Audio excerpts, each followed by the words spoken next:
Hi friends, இன்றைக்கி என்ன சின்ன மெசேஜ்னால், சில பேர் நம்மளை வில்லனாட்டம் பல பேர்கிட்ட காட்டிடுவாங்க. அதுக்காக நம்ம எல்லார்கிட்டையும் போய் நான் இப்படி தான்னுட்டு நம்ம சொல்லிகிட்டு இருக்கணும் அவசியமே தேவையில்லை. அவங்களுக்கு நம்ம வில்லனாக இருந்தால் விட்டுக்கிட்டு போகிறோம், ஒன்றும் பிரச்சனையே இல்லையே. அதனால் நம்ம வில்லன் ஆகிட மாட்டோம்ல, வில்லனாக ஆகவும் தேவையில்லை. மற்றவங்களுக்கு நம்ம நல்லா இருந்தால் போதும். அவங்க வில்லன்னு சொல்லிட்டாங்கிறதுனால நான் போய் எல்லார்கிட்டேயும் நான் இப்படி தான்னு எல்லார்கிட்டையும் சொல்லிக்கிட்டே இருக்கிறதுனால நம்ம டைம் தாங்க வேஸ்ட்டு, நம்ம நிம்மதி தாங்க போகுது. அதனால் வில்லனுங்கிறது யாரும் நினைக்கிறாங்களோ அவங்களுக்கு நம்ம வில்லனாகவே இருந்துட்டு போகலாம்.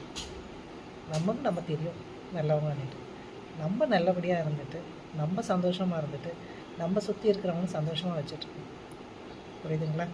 நம்ம யாருக்கும் வில்லனும் ஆக வேண்டாம், வில்லனா இல்லையான்னுட்டு நம்ம யாருக்கும் கிளியர் பண்ண தேவையில்லை. Okay friends.